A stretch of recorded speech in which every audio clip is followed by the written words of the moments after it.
Hello, everyone. I'm Ian Thompson, a principal at Nous Group. Welcome to CEDA's live stream on Australia's mental health plans, where we will hear directly from those in government leading mental health strategies, plans and investments designed to protect and ensure the wellbeing and mental health of Australians in need. CEDA acknowledges that today and every day we are on Aboriginal land. We are committed to recognition and reconciliation, respect elders past, present and emerging, and we support their stated aspirations. CEDA is a leading independent think tank committed to improving the lives of Australians by enabling a dynamic economy and vibrant society. Through independent research and frank debate, we influence policy and collaborate to disrupt for good.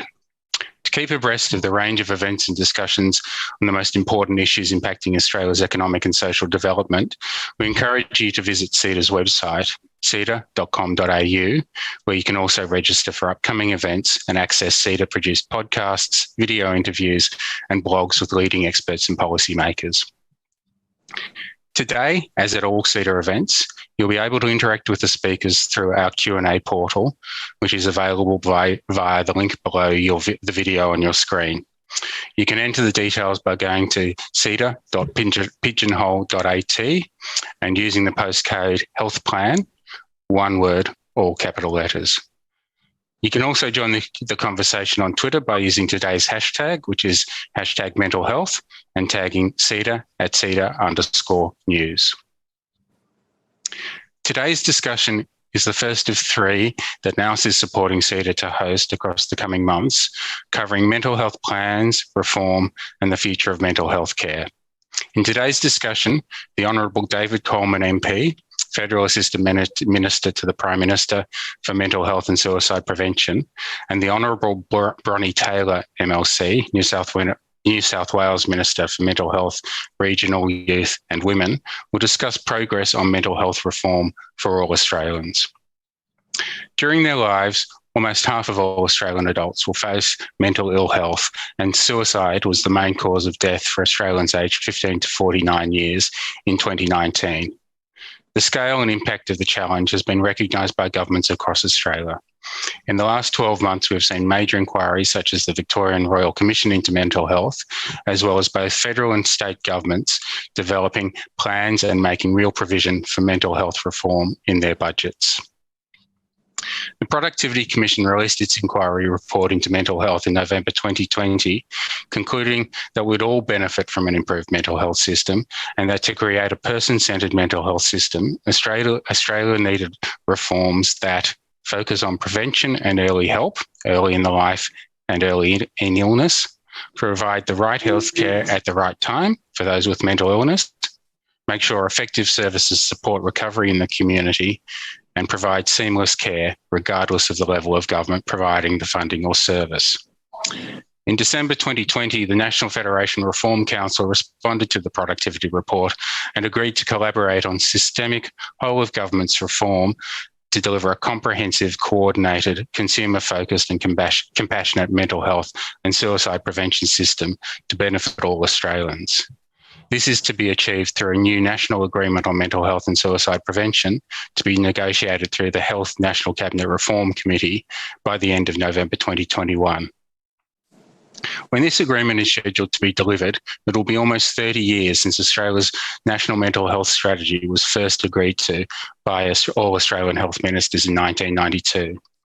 The strategy was agreed initially for 5 years, but has subsequently been renewed through successive national mental health and more recently national mental health and suicide prevention plans. The 5th National Mental Health and Suicide Prevention Plan is the current plan.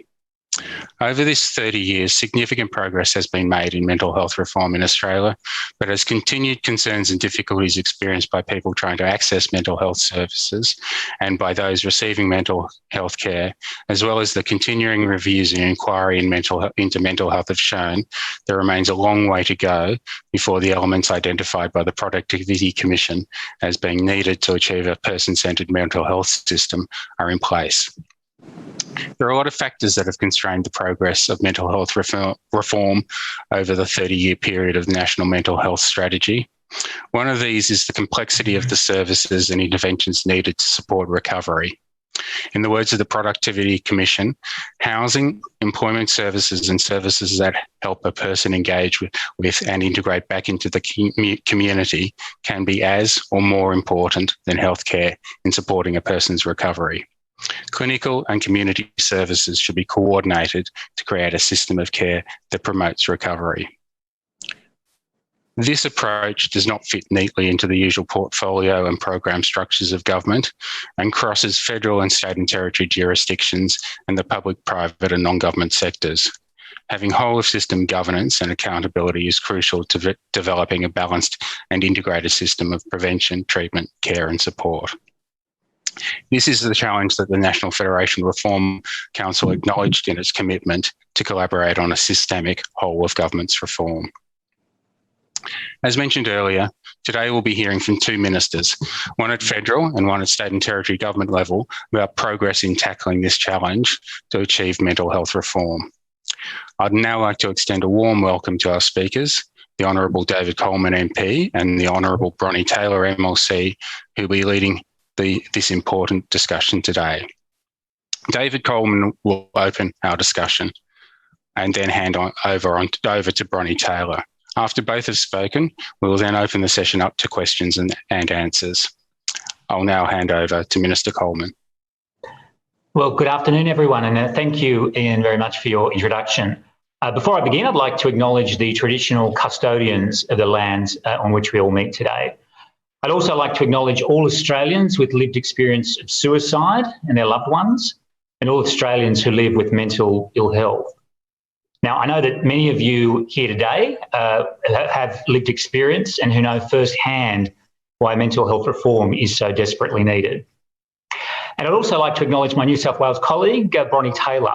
As a former nurse and now the Minister for Mental Health in New South Wales, Bronnie knows better than most the challenges that our mental health system faces, and she's laser focused on making practical improvements to our mental health system, and it's great to join with her today.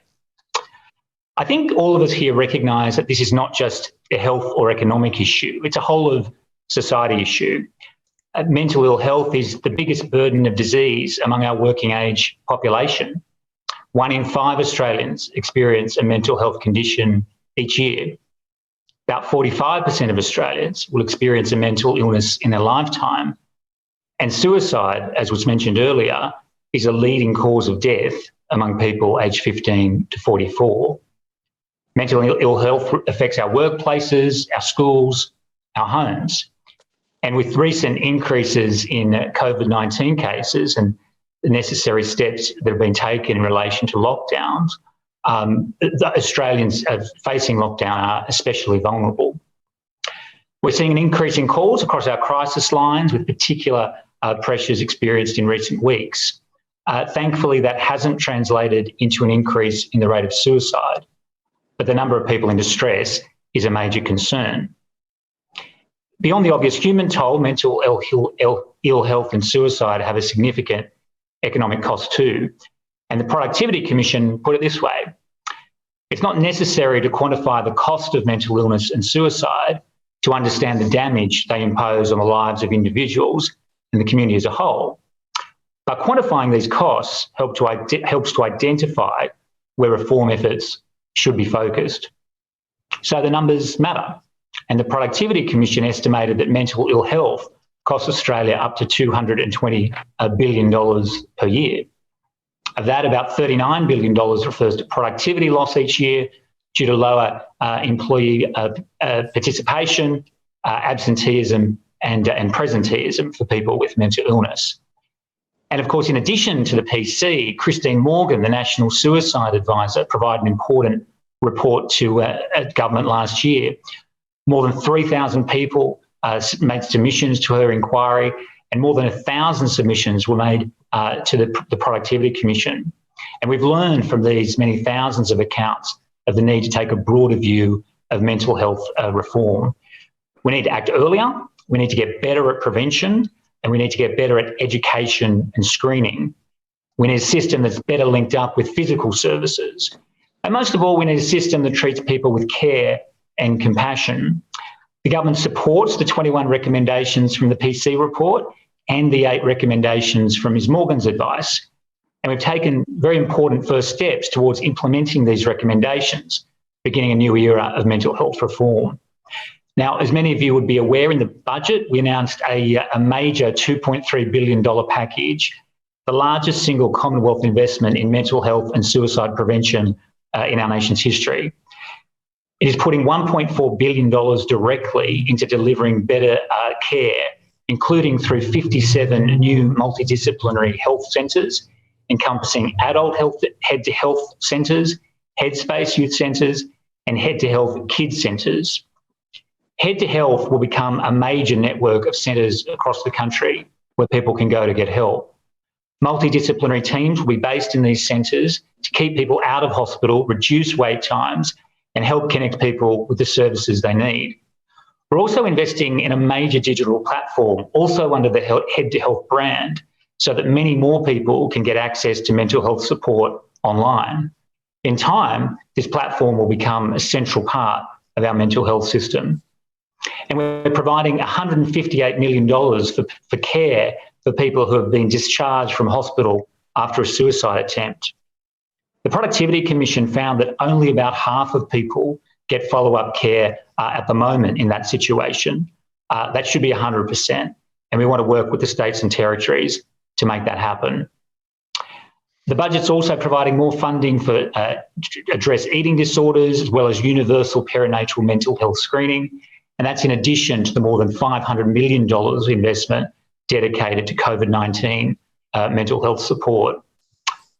So we're fully committed to improving and reforming the system, but we can't do it alone. Of course, the states and territories play a very large role in the delivery of mental health services. We need to work together more closely to improve the system. Today, the system is fragmented and it can be disjointed. Different models of care, different data, different outcomes depending on where you live. We need major structural reform in the mental health system. And we need a single, relentless focus. What is best for the individual? People don't care about whether services are provided by the states, the Commonwealth, non-government organisations. Why should they? They just want a system that works. We're working with the states and territories on a national agreement that seeks to make significant structural improvements to the system. Through that agreement, I want to see a truly joined-up system that is patient-focused. And we need to achieve a number of key things. Agreement on everyone's roles and responsibilities within the system to reduce duplication and increase clarity and focus. Cooperation on how we select projects for funding so that every dollar works as hard as it can for the people who need it. Consistency in the standards we use for the intake and assessment of patients so that a person is cared for in the same way no matter where they are in the country. Sharing of data so that patients can tell their story one time, not many times. A substantial increase in the mental health workforce to deliver more services on the ground. And critically, consistent evaluation of everything we do in mental health so that we have a sharp, accurate view on what's working and what's not working. And let's look at some examples of how a better structured system can lead to better outcomes for people. Now, today, men account for 3/4 of all suicides, with a suicide rate that is triple that of women. The rates of suicide are even higher than the average for men in regional and rural areas and men who are experiencing a relationship breakdown. Now, Commonwealth primary health networks and state local health networks both have programs in place that aim to reduce the rate of suicide, but they don't always work together or share data about what they are seeing in their regions. And this can mean that opportunities are lost to better target programs to reduce the rate of suicide. And we need to fix that. We also know that rates of youth mental distress have been rising rapidly in recent years. This preceded COVID-19, but it's been exacerbated by it. Commonwealth, as you know, runs Headspace, a large network of centres focused on youth mental health. And the states have various activities also focused on youth mental health, usually linked to their hospitals. There's an opportunity to much better cooperate in this area so that patients have one consistent experience no matter where they are in the system. And there are very promising examples of this already in New South Wales in particular. And this level of cooperation in youth mental health is something we need to solidify and expand. Fixing our mental health system is a big and complex task, but we have to do it. We need to be governed not by how things are, but by how they should be. The ideal system is one where Australians get the support they need when they need it. That wherever you're treated, you get the right standard of care. That you aren't required to tell your story over and over again to disconnected parts of a fragmented system. Where there's no maze to navigate and there truly is no wrong door. There's just consistent, clear and compassionate care. The ideal system we all aspire to can't be built overnight, but we have to build it and we all need to work together to make that happen. Thank you all very much. It's great to join this important event today. And I'll now hand over to my friend and colleague, Bronnie Taylor, the New South Wales Minister for Mental Health. Well, thank you very much, David, and thank you for having me. I'd like to also echo your acknowledgement of our elders past and present, and also to be very grateful for your input and to actually say how much I enjoy working with you. You are a person of your word and a person that is definitely committed to improving mental health nationally, and I think that's a pretty exciting place to start. So I'd like to actually welcome everyone for being here today on this live stream. It's really terrific to be here, and I hope that you're all finding yourselves well in what is certainly an extremely challenging time. I'm down here in southern New South Wales. I come from a little place called Nimidabel, which has a population of about 300, and not a very good Telstra tower and not very good internet connection. So I've got myself into the local council chambers here, and I'm doing it for you here with better Wi-Fi and Queen Elizabeth in the background. So all pretty exciting. But look, I think it's terrific that more people are talking openly about mental health, and I think that's a really important starting place for us. In New South Wales, we've certainly had a very strong focus on that. And I think with the events of the last 18 months, it certainly has heightened the need for mental health priorities and to put that on the national agenda. I think one of our major priorities here in New South Wales is the fact that we want to make sure that we have services available for people and available at a time that they need them in a way, in a medium that can be useful to them. But ultimately, it's about saving lives and it's about quality of life, and that's what we all need to keep focused on. And that really is no different to physical health. I spent 20 years as a registered nurse. My specialty was in cancer care, and so it's a real privilege to be the Minister for Mental Health in New South Wales. But what I would like to see is we have a really fantastic way of holistically looking at cancer care and looking at the whole person and looking at all the different things that they need. And I think it's really the place that we need to be in terms of mental health. Obviously, in mental health, the end game is preventing suicide, and ultimately that's what it's all about. So for those living with a chronic illness, it's about ensuring that they can live their life as best as possible. What we do know is we know that to do that, we have to increase our workforce. But not only that, we've got to make sure that people within our communities feel comfortable about talking about mental health, but also then know how to refer people on if they need that. So one of the on-the-ground things that we focused on in New South Wales is training 30,000 gatekeepers. So what I mean by that is training people within the sector, say within, for us, Service New South Wales, which is one of our most forward-facing organisations. We make sure that we have people that are trained in mental health first aid, but most importantly, trained to be able to refer people on to a place that they need to be. We also know too that the workplace is where we spend most of our time, and this is what would be really relevant for all of you there. So that responsibility really needs to fall on all of us to make sure that we not only provide workspaces and workplaces that are conducive to good mental health, but that people know where to go and how to access that service. So looking back, I'd really like to start on a bit of a positive, because there's a lot of discussion about mental health through bushfires, through drought, particularly in rural and regional New South Wales, and now because of the pandemic. And what there was an awful lot of conversation about doom and gloom and about how we were going to see an increased rate of suicide. When we looked at the suicide data in New South Wales at the end of 2020, we saw a 5% reduction in the number of suicides statewide. We saw a 10% reduction in the regions, and we saw a 10% drop in suicides among young people. So suicide's a difficult thing to talk about, but it's something that we need to talk about, and we need to make sure that we talk about it in the right way. We had 901 deaths last year by suicide in 2020, and even one death by suicide is too many. But that was 42 fewer than what was reported in 2019. And the reason I talk about this data to you today is that I think it's really important to talk in facts, and I think it's really important to realise that although we've had such an elevated level of anxiety and distress in our communities, we didn't see that play out in New South Wales in terms of suicide numbers. Now, that's not because I'm a good Minister of Mental Health in New South Wales. It's about all of the people doing an incredible job on the ground: clinicians, peer support workers, psychologists, psychiatrists, non-government organisations, government organisations, federally funded, state funded, charity funded. They're doing a really, really terrific job in the fact that in what was an unprecedented year, we saw that reduction.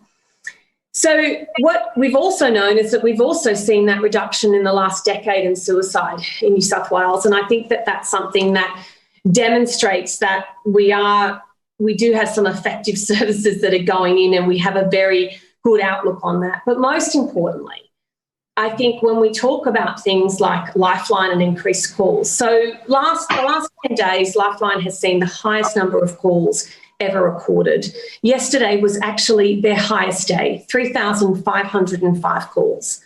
But I actually think that's positive, because the positive message out of that is that people feel they can call and access services, and they're putting their hand up for help. And that is decades of breaking down stigma about mental health, and that is allowing people to feel safe in contacting services and reaching out. So again, I think that's something that obviously we don't want to say that we rejoice in 3,500 people ringing Lifeline, but isn't it fantastic that they feel that they can, and what a huge change that is in our approach to mental health. We did also see that we are tracking about the same this year in terms of suicide in New South Wales. We have got real-time data month to month, which is something that we implemented as part of our New South Wales suicide prevention strategy, because what we have to do is we have to be dealing with real-time and current data, and that is something that we hadn't done before. And this gives us that amazing anchor to be able to base our services, base our policy on real-time data. We did see our emergency department numbers rise, and what we have seen a particular rise in is self-harm. That is concerning to me, that is concerning to everyone. It is something that is happening internationally. So we did see a 23% increase in calls to crisis lines, as high as 1,200 calls a month. We saw a 24% increase in ED presentations for self-harm and for suicidal ideation. What I really need to point out to you today here is that the majority of these presentations are in our young people. They are in people under 18, and that remains a serious cause of concern. So I think that we have to absolutely know that that's an area we have to focus on. But isn't it great and terrific that today in Australia we're living in a society where mental health is spoken about and it's front and centre? I think that for me, the four things that really concern me in terms of New South Wales and in setting policy direction are self-harm and suicidal ideation among our children. It's also our pandemic response. It's coordination of broader mental health service delivery. And I welcome the ability to be able to work with the federal government in a really cohesive manner over that. And we need to support people in our rural and regional communities. So one thing that we've done in New South Wales, to give you a few examples, was that, as Minister Coleman so rightly pointed out, people don't care whether you're federally or state funded. It's just something that politicians tend to talk about, and it tends to be something that, you know, we can often say, well, we don't fund Headspace, so we're not going to invest in that. But I decided to do things a little bit differently when I had the privilege of being in this position. And we actually co-funded some Headspace programs that have had enormous success. Headspace as a brand across New South Wales, and that's all I can really talk about, has a very good reputation, and people feel safe in accessing that, and particularly young people. I'm also the Minister for Regional Youth in New South Wales. And when we talk about mental ill health and we talk about mental illness to young people, they come back with Headspace. It's where they feel safe, and it's where they feel that things can get done and they can access that help.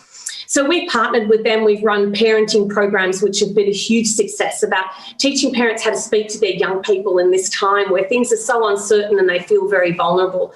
Had a huge uptake in that. We've also established what we've called collaboratives in New South Wales, and we've actually also funded Headspace to do that, as well as Lifeline, so we can look at either end of that trajectory. And what they do is, when we have serious concerns in particular areas, which happens from time to time, we're able to actually coordinate everybody on the ground, all the different services, get them together and have a coordinated approach to either dealing with a tragic suicide or making sure that we're dealing with an issue that's arisen. And I think that that's a really good example of how we can do things really well and all work together. I think as well, for part of our pandemic response, we've had 2 phases of that. We had our first phase, which was an $80 million investment, where we increased virtual mental health, which we've seen work really successfully in the regions, but it is sometimes a difficult thing because people feel that sometimes you're taking away services, but actually in the facet of mental health, it's actually a real positive, and it actually brings specialists to the area. And not only that, it actually allows for education to be done for clinicians that are already here. So myself, say as a cancer nurse, I would be able to sit in on a consult and learn from that experience. So that's really important as well.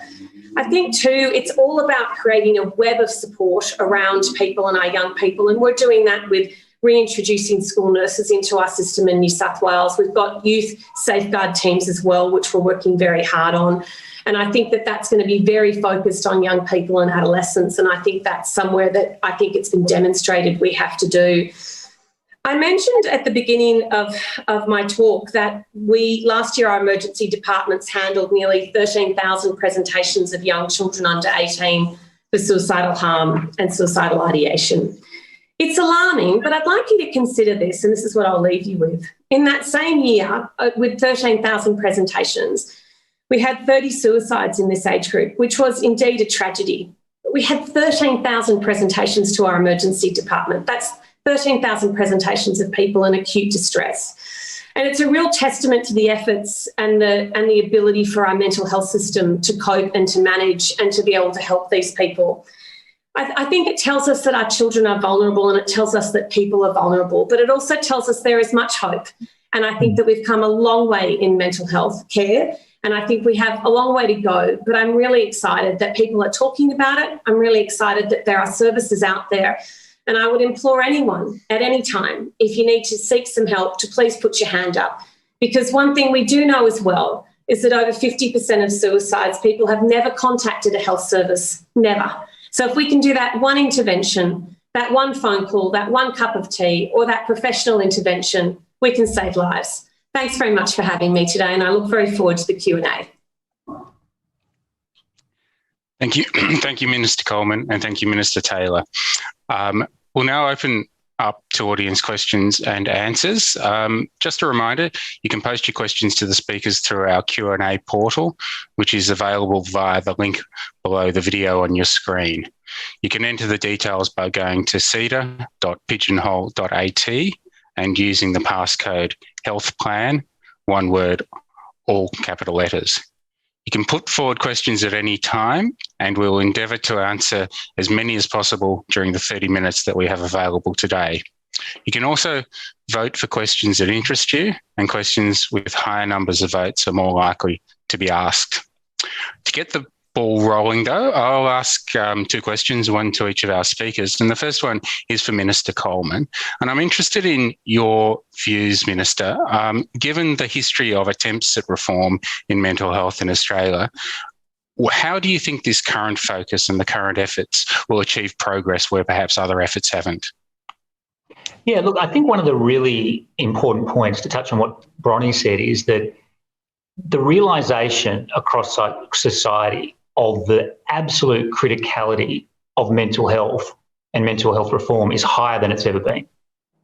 That's true in the community, that's true in government, that's true across the board. And the fact is that we talk a lot more about mental health than we used to as a society, and people understand that more needs to be done. And that's the case the Commonwealth, that's the case at the state level, certainly the case in the broader community.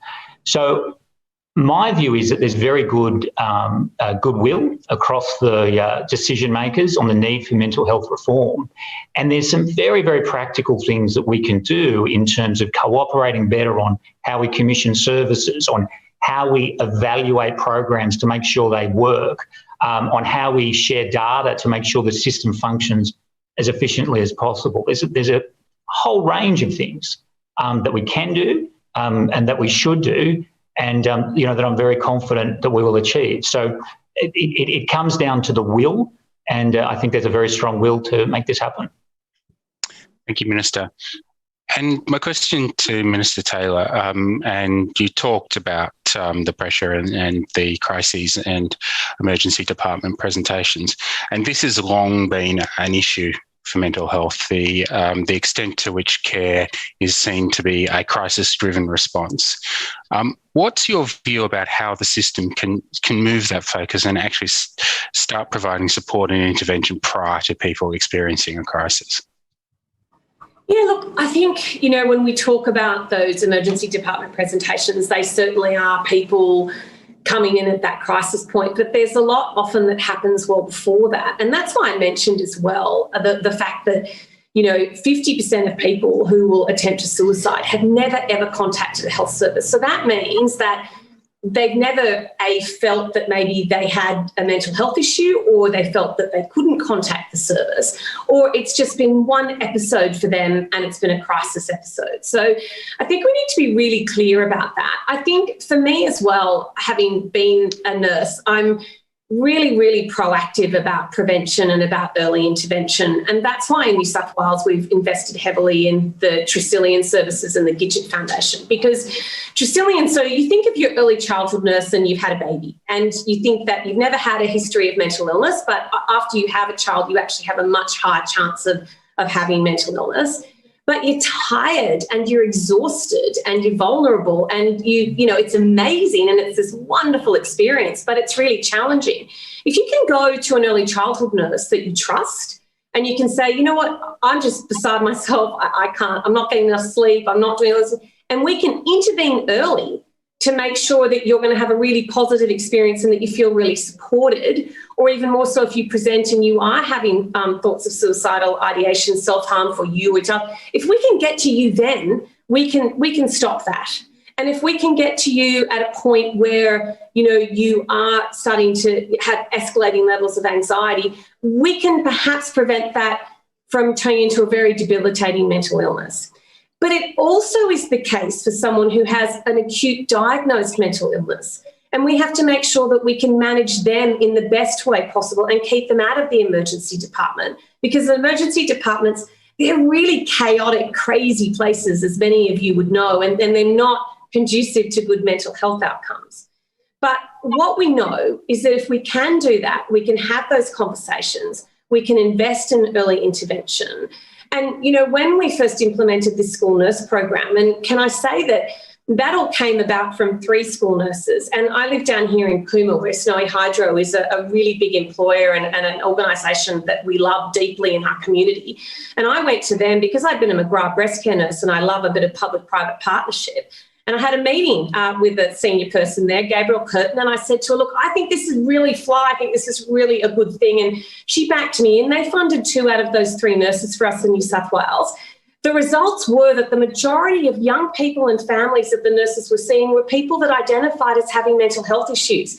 We've been able to turn that around, and we've been able to make sure that those people have got that early intervention when they needed it. It saves money and it saves lives, and it's absolutely what we need to invest in. Thank you, Minister. I'll now turn to the audience questions, and the first one is for Minister Coleman. And Minister Coleman, you spoke about the need for major structural reform. What structural reforms are being prioritised by the government? Yeah, I mentioned a few of them in the speech. There's a whole range of areas where we can make the system more joined up, more coordinated and more focused on the outcomes for the individual going through the system.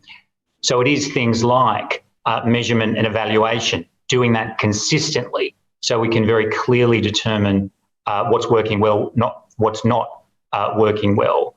It's about sharing data across all levels of government to enable for better planning in the system.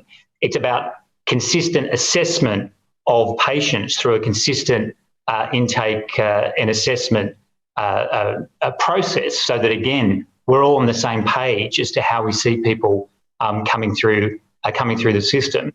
It's about the workforce, because you can have, the most well-designed system in the world, but if you don't have the workforce to fill the jobs, that's a huge problem.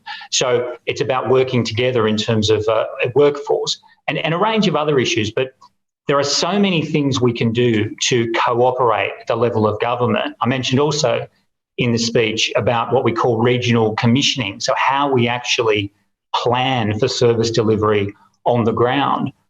The more we work together, the better, because that means the more joined up we are, the less fragmented, the less duplication, and so on. So there are a range of different areas, but there's some of the key ones. Okay. Thank you, Minister. And building on what you're talking about earlier, Minister Taylor, around the working across with the school nurses and working across sectors to look at early intervention services, what are the other examples of the focus on early intervention that the New South Wales government is looking at the moment that is involving that work across sectors? Yeah, look, I think for us, we are doing a lot in schools, and we are doing a lot sort of in terms of adult mental health care, in terms of it's really the non-government sector that actually carries a lot of that. And that comes in all different shapes and sizes, and a lot of things that we've targeted have been through sport. So we've partnered with rugby league, and we're actually running programs in that space, because the thing is, what may really work for me might not work for you. And so it's really important to recognise that, and it's really important to have a myriad of services. I think what's really important here too, and, Minister David Coleman and I talk about this, is that, so when I was a cancer nurse and I would go and see, let's for example say someone who'd just been diagnosed with breast cancer, they would say to me, look, Bronnie, thanks very much, and thanks for explaining all of those sort of results, but do you know anyone I can talk to who's been through this treatment, so that I can talk to you, so that I can see that hope on the other side? And so I think one thing we do in the mental health sector really well, better than we do in general health, is that we really value the work of peer support workers and people with lived experience. So I think that's really important. But I also think that we have to create a system where, the same as if you were diagnosed with breast cancer and you have a lot of early intervention that first 6 months and that first year, where you're having lots of treatment, lots of intervention, surgery, chemotherapy, follow-up therapy. And then slowly, you need a lesser and lesser reliance on the system. But then in 5 years' time, if something happens and you have a blip or a recurrence or something, you're able to know how to go back into the system. And that's what we really need to create in mental health. And we need to, and I know that this is something that isn't my thing, it's Mr. Coleman's, is that, if you're in New South Wales and you end up in Victoria, you should be able to access the system, and they should have that history, so that you shouldn't have to repeat that, and so that they know what's going on, and so that little tweak or that little difference, whether it be medication, whether it be therapy, whether it be something else, can be implemented to make sure that you have that success in your healthcare. So I think there's lots of different ways of doing that. Sharing information is a really big one. You talked about workforce before. When we introduced our youth and adolescent mental health teams in the budget announcement recently, one of the biggest things that people said to me was, Minister, the workforce isn't there and you'll never be able to fill it. And I just go, you know what, stop. Because if you don't create the positions and you don't create the career trajectories and the career pathways, people aren't going to do it. So now that we've got these youth safeguard teams, I'm hearing from psychiatrists, and we have got a national shortage of psychiatrists in Australia, but I'm hearing that people want to come back from other states to work in our safeguard teams because they're innovative, they're what the sector's been calling for, and they really want them to happen. So I think too, in terms of that, we've got to be brave, and we've got to put it out there, and we've got to make sure that we create a great career trajectory for all different professions, allied health, mental health, everyone in those teams, to make sure that we get really good outcomes.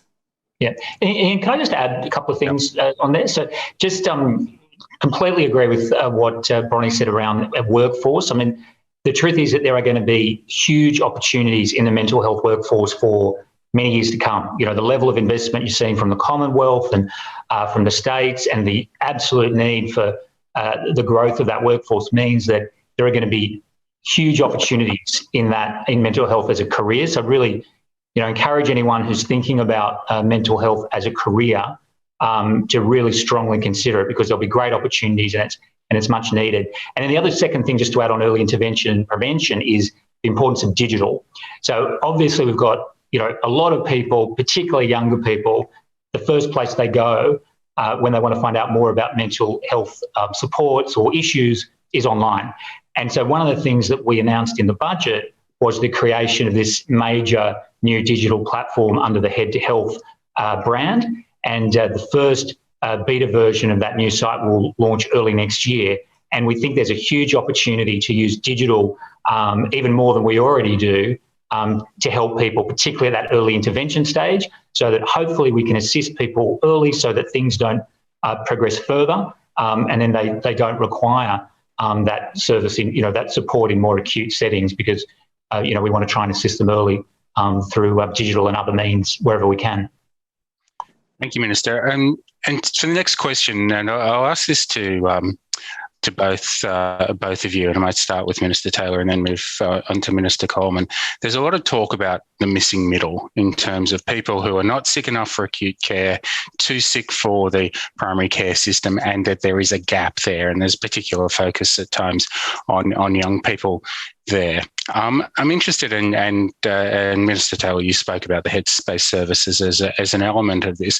Interested in if you can expand a little bit on what your government is doing to try and address that missing middle, and then interested in hearing from Minister Coleman about the federal government's perspective on that. Yeah, look, thanks, Ian. I think everyone does talk about the missing middle, and I think when you're a new mental health minister, you talk about it a lot too, because people talk to you about it. So I think, what it really means, and I think sometimes too that's absolutely where investment has to be, but it's what's happened in terms of when we talk about mental health, because there is a difference when we talk about mental health and mental resilience to having an acute mental illness. But I think what's happened, and it's a good thing that we're all talking about mental health and we want to do that, but we absolutely have to differentiate between that.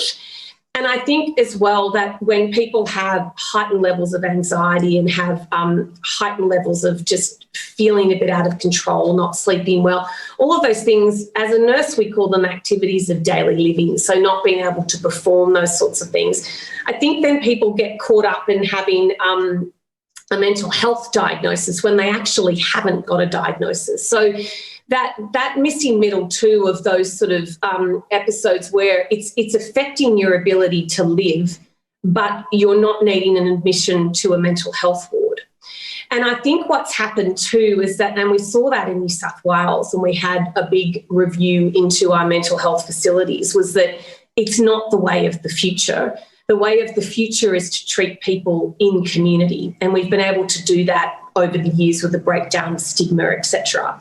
Because at the end of the day, often too, for an admission to an acute mental health facility, that is a very serious consideration for the clinician making it, because it often can step you back rather than step you forward initially. But we absolutely have to have them. But that talks about the missing middle, which is your question.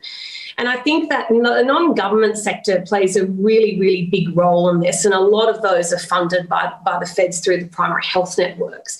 But I think as well that we have to start being a little bit braver and a little bit more innovative when it comes to the missing middle. Because I know as a minister in the New South Wales government, when I get people that come and talk to me about certain programs and things, my department will come back and say, oh, but where's the evidence? And that's not, and we absolutely need evidence. Please don't get me wrong. But we also need to be brave enough to trial things. And I'm sorry to talk about the school nurse program again, but when I went and tried to push that when I first went into Parliament, people weren't that interested because I couldn't demonstrate the evidence. Well, now I can, and the evaluation has been phenomenal, but that's because people took a bet on it. and we got that philanthropically, that's most of that funding. And now we're rolling out 100 of them across New South Wales. So I think we have to address that missing middle, we have to be able to have organisations that can go into schools, that can go into football clubs, that can, do programs within community, whether that's through music, the arts, therapy, sport, all of those things, to make sure that we're building resilience and building really good mental health. Because often what will happen is that if we can get to someone when they're having rising levels of anxiety and maybe progressing towards a diagnosed depressive illness, if we can get to that missing middle and give them the strategies, give them the help, give them the clinical support, then we are going to avoid a long-term mental health issue, which is costly to government and to services, but most of all has a huge effect on that person and their family. So that's what we're talking about when we do that. But we have to be brave enough to try, and we have to know that some of those things that will come past my desk that I want to fund to address that missing middle may not work. But I tell you, if 1 out of 4 of them works every time, that's a winner. And the school nurse program is a really great example of that. Thank you, Minister. Okay. Minister Coleman?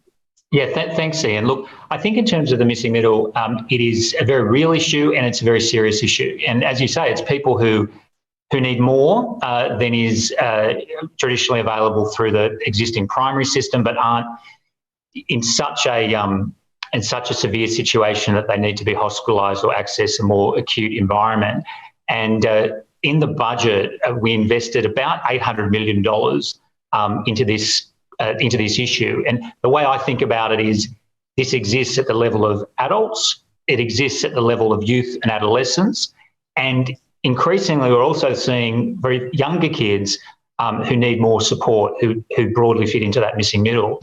So there's $487 million in the budget to establish a network of centres, adult head-to-health centres and also kids head-to-health centres. And these will play a really important role in addressing the missing middle. And equally, there's $280 million for a significant expansion of Headspace, so that Headspace can be there in more places, more multidisciplinary services through Headspace, so as to help address the missing middle. We want to work with the states and territories on those really important initiatives.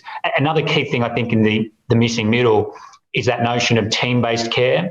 So a lot of people in the sector for some time have been advocating for the importance of multidisciplinary teams. So that's GPs, psychologists, mental health nurses, social workers, etc., all in the one place to assist that patient with one consistent view of that patient.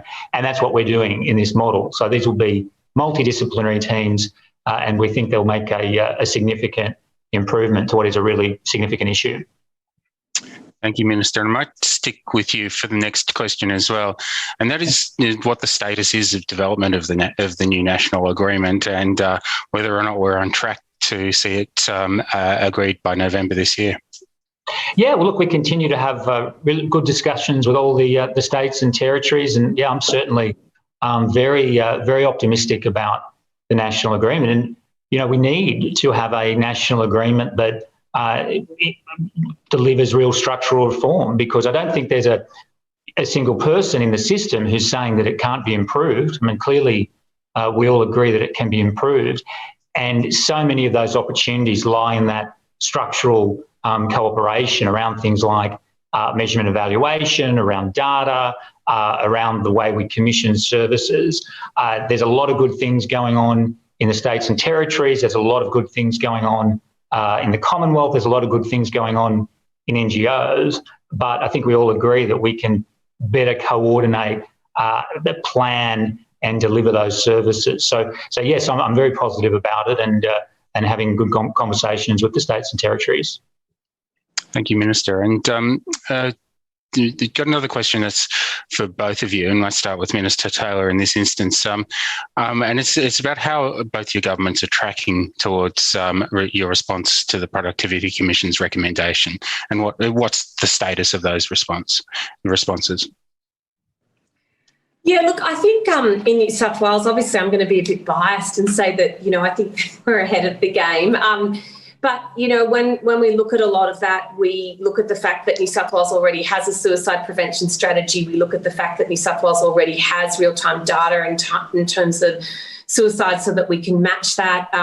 You know, we've actually had the biggest investment that we've seen in terms of our youth and adolescent mental health teams. And, you know, before we talked about the missing middle, these teams will be able to be very movable. So if we have a young person that's having difficulty in school, we'll be able to see them in school. We'll then also be able to follow up with their parents. And I think that's really important because that's something that we hear continuously, is that often other family members are discluded from the conversation. So I think in terms of our policy perspective and where we've sat in New South Wales, you know, when I sit in meetings with that, you know, Minister Coleman leads with Minister Hunt, and we talk about, you know, the bilateral agreement and moving forward, I think that, you know, I'm not just tooting New South Wales horn, but we are ahead and we have been moving on that, and we've moved on it. And I say this with the utmost respect, with our own funding, and we've moved ahead of other states. Because we knew what the results were telling us, and we knew that we had to do something. So, look, I look forward to, you know, continuing to work through those issues. I've watched closely the Royal Commission coming out in Victoria as well, and linking that to the Productivity Commission's report. But I will say again that when you look at those recommendations from the Royal Commission in Victoria, New South Wales has already started implementing those changes. And I honestly believe that our suicide prevention strategy that we invested $87 million in over 3 years ago now is why we are seeing our services and our suicide rates holding and not rising exponentially. I think that has a lot to do with it, because if you put the policy in place, you back it up with the money for it to be able to work effectively, you should be able to see results. Now, you know, I'm not saying that that's not going to change, but look, I welcome the report because I think it's really important to highlight things. And I know there's always more that we can do, and I don't profess to have a perfect mental health system by any stretch of the imagination. But I also know that, you know, we've been implementing things for quite some time here. We've looked at safe havens, which are alternatives to emergency department care, because we know that's not the right place for people to be. And I absolutely take my hat off to Victoria, and I've worked very closely with Martin Foley, who's the health minister there, who was the previous mental health minister. And I think what it really demonstrates with all of the reports is that the great thing about health is that it should be able to rise above politics. And I think that if we have the opportunity, and I think we do with Minister Coleman and Minister Hunt, that we can all be on the same page, which is what we want, which is better outcomes for our communities, then I think we can go forward. And it's great. The feds are putting the money on the table after the Productivity Commission report, and that's what matters in that terms. And it's up to the states. We're in charge of service delivery, and we've got to make sure that happens and get to an agreement where we're all happy, but most of all, where we think of our communities first, and that's what we all want. Thank you, Minister. And federally, how are you tracking?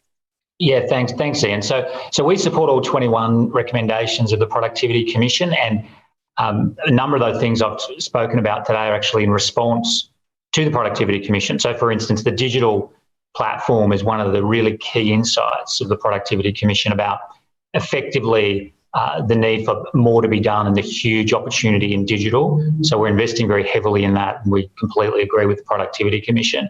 And in a similar vein, the Productivity Commission really identified and honed in on the issue of the missing middle and the need for more service delivery in terms of the centres that we're providing, workforce issues, which we're working through now with the National Mental Health Workforce Strategy, and a range of other things. So we think is very good work, and in the budget we've already very substantively responded to large parts of the report. Okay, thank you, Minister. And so we've got time for just one more question, and this is again a question that I'll ask to both of you, and it's a perennial problem. When someone says whole of government interventions, there are a lot of people who immediately feel dispirited about the challenge. And so the question is, this is a reform being led from health ministers. How do you secure and achieve that whole of government focus if it's being led out of health portfolios?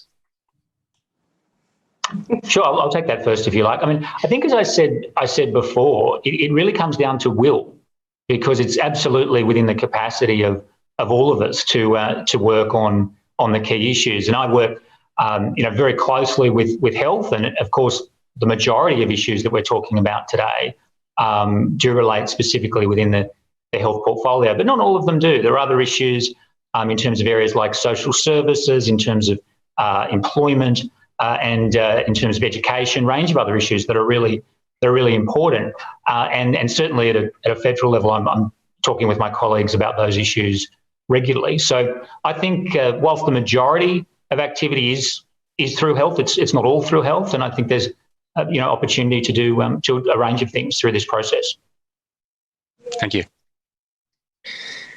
Yeah, look, it's a good question, and I suppose too sometimes we think, as politicians we talk about that really flippantly in terms of whole of government, but it is important, and David's right, it's extremely important. And for me, when I sit around the cabinet table in New South Wales, I'm constantly raising that to my colleagues' attention, because if you are homeless, you actually would find it really hard for a community mental health team to sometimes come and provide you with service, or any other sort of team, because you don't actually have a fixed residential address. So those things are absolutely intertwined. And I think it's important just to remind people all the time, because, look, I think if we're really honest, government does tend to often get caught up in working in silos, and it's really unfortunate when that happens. And so it's our job as elected members to make sure that we break that down, and we make sure that those departments are working together and are doing that, because it's really how you get the best outcomes.